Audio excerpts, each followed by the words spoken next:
Ang galing ko talaga! Nakatakas ako! Hay nako! Ano kayang lalaroin ko? Alam mo, Draymond, sa palagay ko hindi na tama na magpatuloy pa hanggang ganito. Oo nga po. Kaya naman, ang mabuti pa ha, magtulungan tayong dalawa. Ano, tutulungan mo ba ako? Pero ano po kasi... Teka lang, ibig mo sabihin ayaw mo?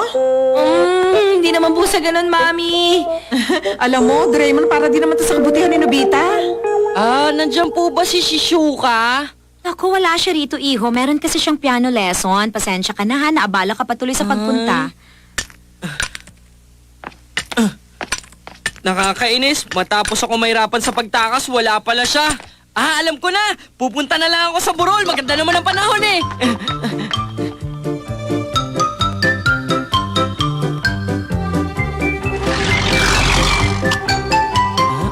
Ay! Ay!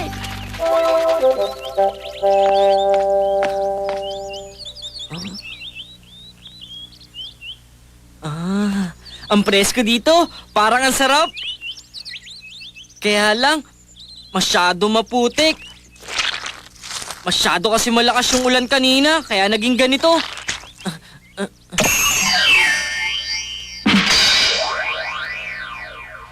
Akala ko pa naman makakapagbasa ako ng comics. Ay...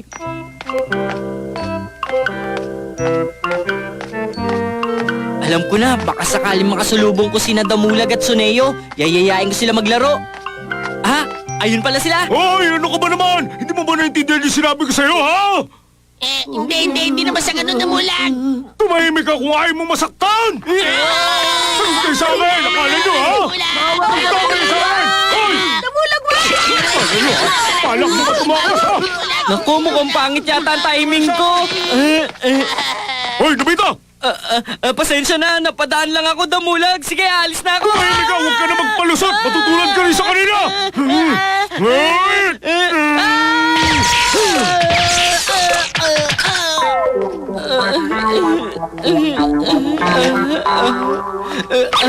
Bakit ba lagi na lang ako minamalas? Ang sama niya talaga, napadaan lang naman talaga ako eh. Pagkatapos bigla niya na lang ako binanata ng ganun. Nabugbog tuloy ako nang wala sa oras. Ay, grabe, nasayang ang oras Parang ko. mahalaga ang oras niya. Ay, kung alam ko lang na ganun ang mangyayari, sana di na lang ako umalis. Dapat malaman ko muna bago ako umalis ng bahay. Pero, paano ko naman malalaman yun? Sa tingin ko, posible yon. Ha? Talaga? Ayos, matutuwa si Mami. May sinasabi ka ba? Wala, Nobita. Huwag mo na lang akong pansinin. Paano ko magagawang posible yun, Doraemon? Sa pamamagitan nito, ito ang light fiber! Ano? Light fiber? Kung hindi mo pa alam, ginagamit na rin ng light fiber sa panahon ngayon. Sa totoo lang, para din lang itong hidden camera. Ang kaibahan lang, meron tong 12 lens. Ang una mong gagawin, kunin mo ang lens number. Tapos idikit. Pagkatapos didiligan mo to. Pag nadiligan na, hahaba ang sanga nito. Ayan, dumadaan na sa bubong. Ngayon naman, unti-unti na siyang gumagapang sa dingding. Ayan, lumusot na yung pinaka-camera. Ngayon naman, bubuksan na natin tong monitor. Meron kang makikita. Heto na.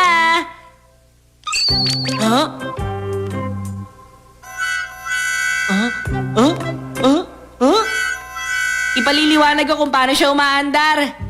Yung nakadikit sa dingding, isa yung high-tech na lens. Ang lens na yan ang nagpo-project ng mga nakikita mo sa monitor. Kaya kung tutusin, para na nga talaga siyang hidden camera. Ito naman ang lens seal. Sa pamamagitan nito, pwede mo makita nangyayari sa kahit anong lugar. Ang ibig sabihin, pwede kong idikit ang seal na to kahit saan. Oo naman, pwede mo idikit sa gilid ng burol, sa palengke, sa bookstore, o kaya sa kwarto ng kaibigan mo.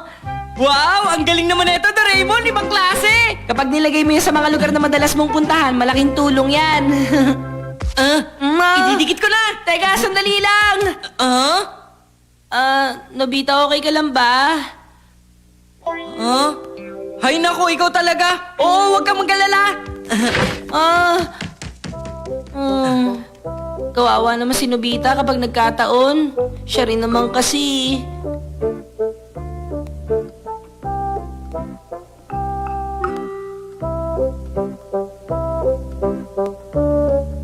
Dito ko ilalagay ang lens number 2. Teka muna, hahaba nga kaya yung isang hanggang dito?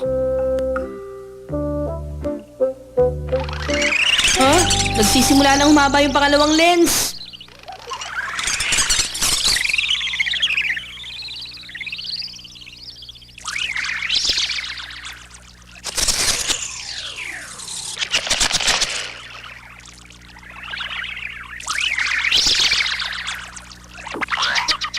Aba! Umabot nga! Ang galing naman nito! Nakakabilib talaga! Nilagay ni Nobita sa lugar na pinaglalaroan nila. Bella! Kumusta? Doraemon! Ay, si Nobita talaga. Labas! Pasensya na po. Sige, gagawa na po ako ng assignment namin.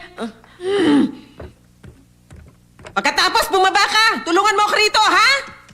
Bilisan mo! Ay, nako nga pala yung assignment lens. Ano sabi mo, assignment lens?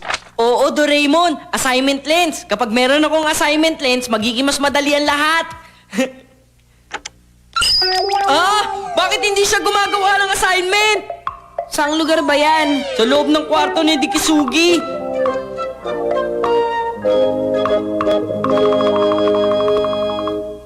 Alam ko na, malamang nagawa na ni Dikisugi ang assignment niya kanina pa. Hayaan mo, hindi mo kailangan malungkot, Nobita. Pwede mo naman kasing i-rewind yung mga nangyari kanina na hindi mo napanood. Talaga? Merong isang bulb sa loob nito na nagsisave ng mga impormasyon na nakuha niya. Ganun ba? Para din palang videotape? Ayos!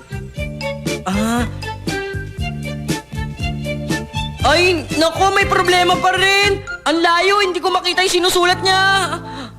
Walang problema, pwede mo namang i-zoom kung hindi mo makita eh. Wow! High-tech talaga!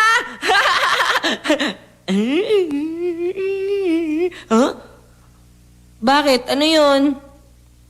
Parang merong mali eh.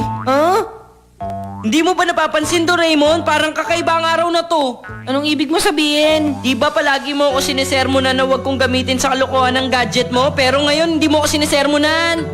Ayun ba? Eh kasi nagsasawa na rin naman ako mag-sermon sa'yo paminsan-minsan. Huwag kang mag-alala. Mabuti naman pala kung ganon. Salamat naman, naiintindihan mo rin pala ako, Doraemon. Natutuwa lang talaga ako. Salamat. O sige, tutuloy na ako sa paggawa ng assignment ko. Kailangan ko na matapos to kaagad. Tatapusin ko to.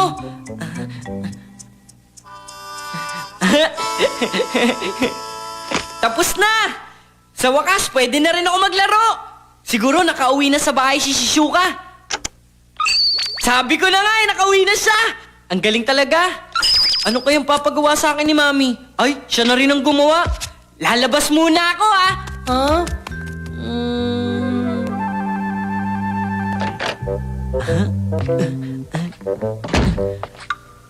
Ayos! Yayayain ko maglaro si Shizuka. Teka, ano kaya magandang laro? Hindi ko alam ang lahat pero naawa talaga ako kay Nobita. Nobita? Nobita! Aba, lumabas na naman siya. Ay naku, hindi mo siya mahagilap kung kailan mo siya kailangan. Ano, Doraemon? Ano nang balita? Ayos na ba yung gamit na sinasabi ko sa'yo? Opo, ayos na. Ito na po yun. Mabuti naman kung ganon. Ibig sabihin, ito pala ang magsasabi sa akin kung nasan si Nobita. Opo. Pero kung pwede lang po sana, huwag niyo sasabihin sa kanya na kasabot niyo ako na tinutulungan ko kayo. Oo, sige, huwag kang mag-alala, Doraemon. Si Nobita ang malilintikan sa akin. O sige, hanapin mo na siya.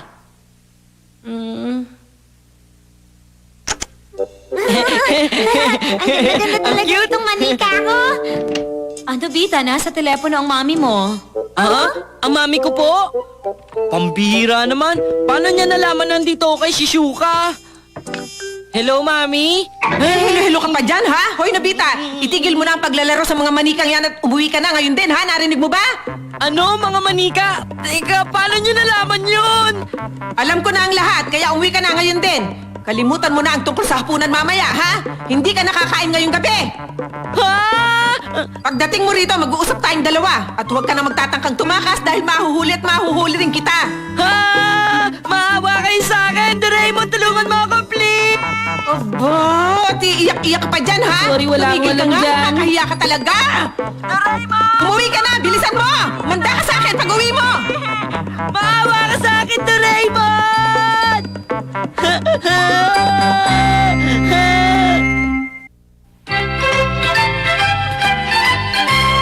Sa mga hayop! Isang araw, habang malakas ang buhos ng nyebe, may nakitang isang sugatan na ibon ng lalaking si Yoyoyo. Ginamot niya yon at inalagaan. Hindi naglaon, naging isang magandang babae ang nasabing ibon, na siya rin namang napangasawa ni Yoyoyo. Bilang pagkakakitaan, inahabi ng asawa ni Yoyoyo ang kanyang balahibo para maging tela. Nang maayos na ang pamumuhay ni Yoyoyo, umalis na ang ibon papunta sa ibang lupain. Ha? Ang ganda! Pero yung mga ganong kagandang storya sa panaginip lang nangyayari. Ano sa tingin mo, Doraemon? Ewan. Pero alam mo, sa palagay ko, kahit kwentong pambata lang yon, posible pa rin mangyari. Pwede, siguro nga. Kung talagang posible, magkakatotoong kwento. Kahit isang beses lang, gusto ko rin makasagip ng isang sugatang hayop. Kahit isa lang. Sandali, ano bang ibig mo sabihin? Hindi mo ba ako naiintindihan kapag nakasagip ako ng sugatang hayop, baka makatagpo na ako ng isang magandang babae na mapapangasawa ko. Alam ko na patutunguhan nito. Pero hindi bali na dahil malamang wala ka namang gamit na pwede makagawa ng ganung bagay. Ah, wala ka na sinasabi. Ibig sabihin, meron kang gadget na ganon. Sige na, Peram! Pero kasi... Ah, isipin mo, isang hayop na magiging magandang babae. Ayos, di ba? Oo nga, pero parang hindi masyado maganda ang balak mo. Ay! Gamot na nakakapagpabago sa anyo ng hayop! Paano ba gamitin yan? Ituturo ko.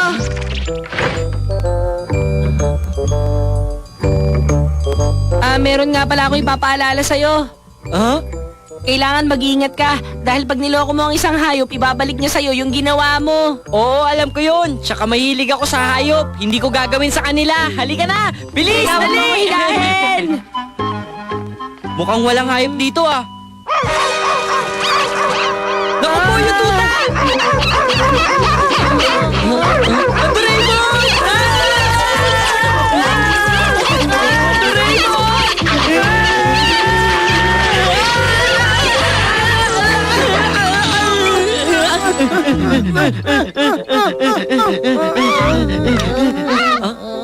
Mukhang tapos na ang habulan. Tama ka. Ngayon, kapag naglagay ka ng isang patak nito, Bakit ganun? Parang wala naman nangyari. maghintay ka lang. Iepekto nga kaya yun? Oo naman, no, epekto yun. Ay, sandali lang, ha? Sino ka? Ha? Ayan na! Ang cute mo naman. Ano bang pangalan mo? Sandali lang po. Kilala ko po siya, Mami. Bisita ko po siya. Halika, pasok ka! Wow, ang cute-cute niya naman! Siya ba yung tuta kanina? Siguro. Doraemon, ano pa gagawin natin ngayon? Kahit ano lang, pwede rin tayo maglaro. Kainin na lang natin yung dorayaki ko. Masarap yun. Nasaan na yung dorayaki ko? Dito ko lang yung tinago kanina eh. Bakit ngayon wala na? Ah?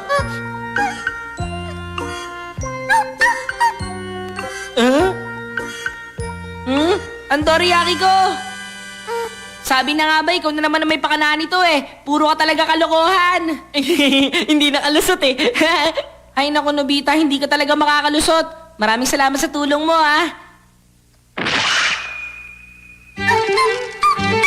Kapag gumawa ka ng maganda sa kanila, gagawa rin sila ng maganda sa'yo. Oo nga.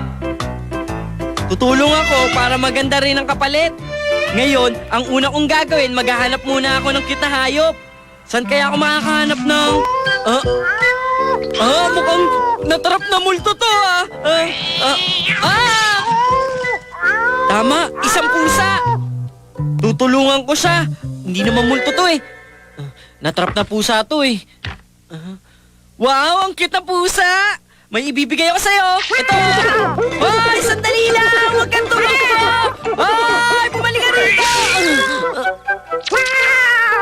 Ano ba naman ang nangyari sa pusang yun? Wala na yung pusa. Huh? Malamang may taong tumulong sa pusang yan, kaya siya nakatakas. Ha? Si Nobita, oh. Lagot ka sa amin, Nobita! Pero bakit? Malakas ang kutob ko na ikaw ang tumulong sa pusang yon. Kaya siya nakawala sa basurahan. Ano ba sinasabi niyo? Umamin ka na! Huwag mo na ipagkaila! Kailangan ko nang umuwi! Bye-bye! Pambihira naman.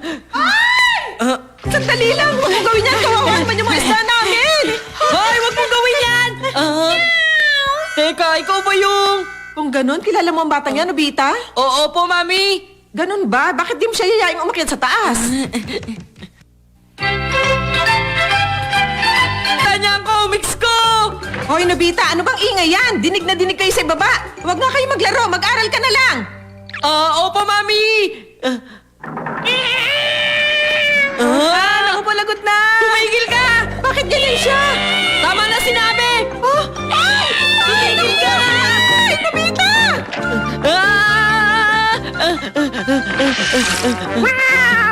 Ito ba bang igagati mo sa akin pagkatapos kita tulungan? Sayang, hindi ko nadala yung bola. Oh!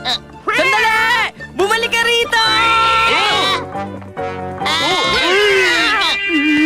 Naku, lagot!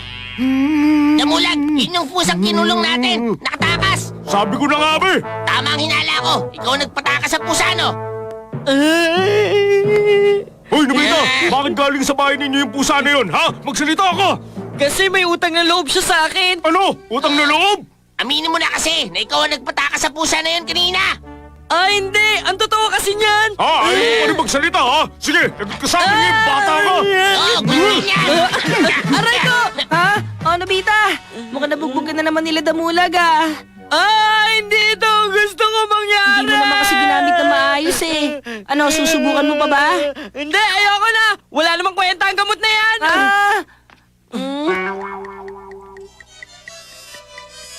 Nalulunod yung mga langgam dahil biglang tinabig ni Nobita yung lalagyan ng gamot.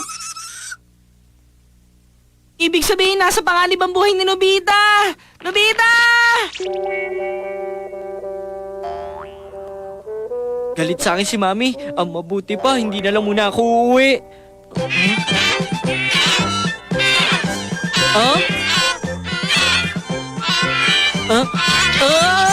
Teka! Anong ginagawa niyo? Bitawan niyo ako! Bitawan niyo ako! Saan niyo ako dadalhin? Hoy, Nobita! Nobita! Saan na kaya nagpunta si Nobita? Ayos lang kaya siya? Saklano! Tulungan niyo ako! Tulungan niyo ako! Kinikita Naku po, si Nobita yun! Doraemon, muna dumating ka! Tulungan mo ako! Alam ko na, mga langgam! Sila yung mga langgam kanina! Doraemon, ano ba kasi nangyayari? May mga nalulod na langgam doon sa tinabig mong gamot! Pero, sandali naman! Hindi ko sinasadya! Teka lang, anong gagawin niyo? Naku po! Nobita, kapit! Tulungan mo ako, Doraemon! Hindi ako marunong lumangoy! Baka malunod ako, Doraemon! Tulungan mo ako! Sige na naman, maawa ka sa akin! Hindi ka malulunod sa ganito kababaw, Nobita! Doraemon! Tulungan mo ako! Ay nako, sinabi na mababaw lang nga to eh.